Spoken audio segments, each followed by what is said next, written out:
let's take this time out to talk about your yoked half. And most people don't know what does something mean by equally yoked. And I gotta be honest, I don't really know what the actual term is. I mean, I've read it not too long ago to know what is your yoked half. But your yoked half, I know it has something to do with I think a four-legged animal and a carriage and a thing that was in between that separated I believe the two rows of the horses. I don't really know, but I do know what it means itself. And it means to be with someone who is exactly like you in every way, who is meant to be with you and no one else. This person is designed specifically for you, and they are your equal half. They are your twin, if you will, in a lot of things that you'll be doing in life. For an example, this person already comes into your life just like you. You don't have to mold them to you, and you don't have to mold to them. You just both are equal to each other, and it's a once in a lifetime rare occasion to be around someone like that. And I'm not saying that people won't get married for 20, 30, 40, 50, 60 years by being with someone who they're not your equal half. No, that will happen in life.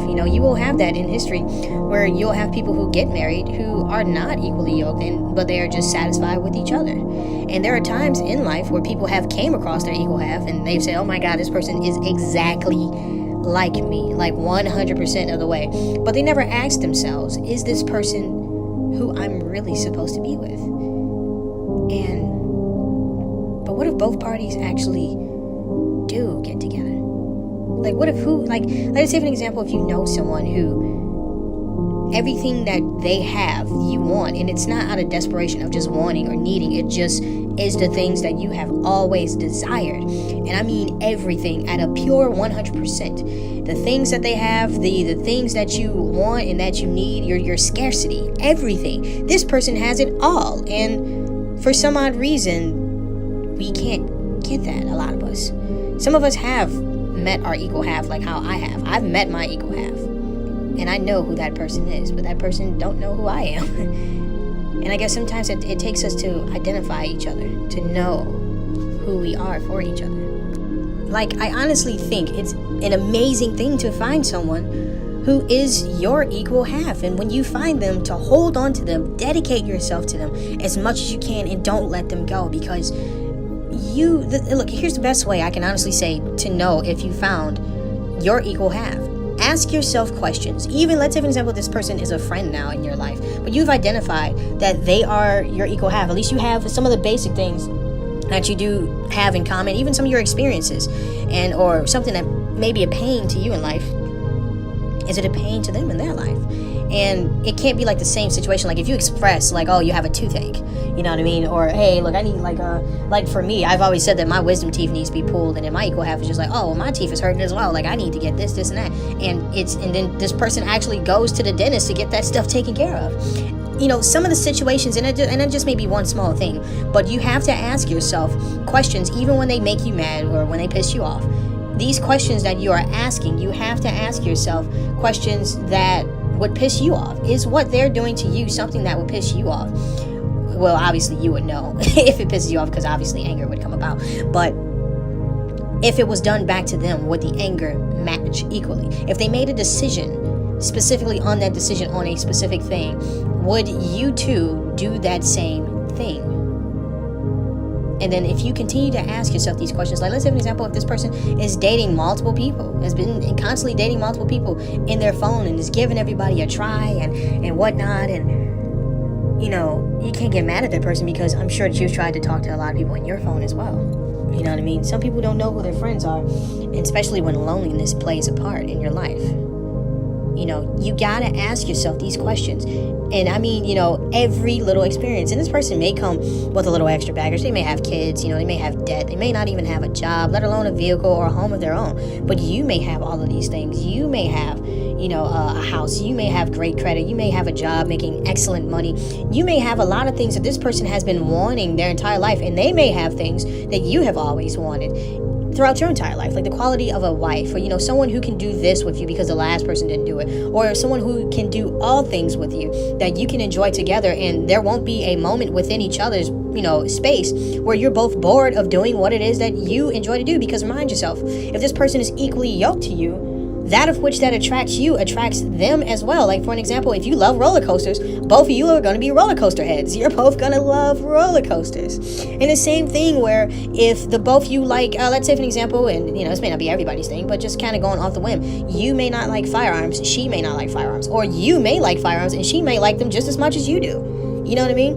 Or maybe you want medical experience, but she has medical experience, but you want it bad. You know what I mean?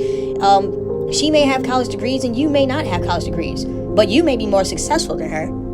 Then at the same time, the level of success is the same thing that she wants too. There are some puzzle pieces in life where she has a piece of what needs to be fitted into your puzzle, and as well as you have a piece that needs to fit into her puzzle. And if you match them up, you both would make the perfect painting, the perfect picture that so many people literally die on life, you know, I mean, not die on life, but die in life trying to achieve. People die every single day searching for love. We all die searching for love. We all die for crazy things, but a lot of us, and very few of us, are willing to die for love. And it's sad. Like, I'm not saying I would, well, obviously, you know, I would, but, you know, I'm not going to be some sacrificial tool, because that means I can't enjoy my love if I get it. But you guys get what I'm saying. Love, no matter what, will strive higher than what you think and further than where it would go. Like, love would follow you all over the world. If you were missing, love would tear up every piece of the city looking for you. And I know that may be a little weird, but wars in the past, if they weren't started, you know, and I'm not trying to get on a political debate here, so don't even, you know, save your comments. But war in the past has started with religion, but second to none to that, which was always primary before religion and belief became a thing.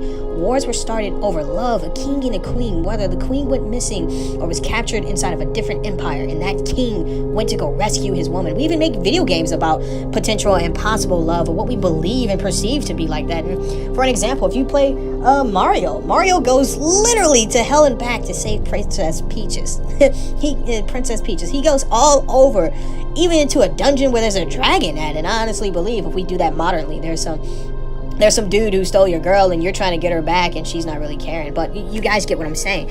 Love cares about you so much that they are willing to throw themselves in a pit of fire just to make sure that you don't. Or if love was as pure as it is, trying to save each other, that both of you fall in a pit of fire. But it's only because you both love each other. Love is so many unmeasurable levels. It is unfathomable. And it is very touching, but very few of us know what that's like. And it's sad, you know, this isn't like the 40s, 30s, and the 50s and the 60s where, you know, our grandparents can look at each other from across the room and be like, you know, and a granddad will walk up to the grandma and be like, hey, baby, you and me going on a date in 3 weeks, we getting married, we gonna have 5 kids, and we gonna settle down. And for some odd reason, because, you know, our generation hasn't mastered it, that is literally the plan, and they stick to it. Some of these people have been married for 50, 60, 70 years, going on 90 to possibly even 100 years old, and getting ready to die. Whether they're dying 2 to 3 years apart or 2 to 3 months apart, they are dying knowing that they made the right decision to pick someone that they love. And man, this generation now don't know what it's like to sacrifice everything for love. Everything for love. Like, we value things more now over people. We value feelings now more over people. Like, if I feel like I need to lust conquers all? No. No. Love should never be overpowered by lust. It just won't work. Lust is fool's gold. It is copper to a kid. If you tell a kid that this is gold and they look at you and they believe that it's gold, now they feel like the richest person on the planet. But it's not golden. It's not 100%. But it's not golden and it's not 100%. Like, it's just, oh my God. So my message to you is this. Find who you love and stay dedicated. Find yourself first.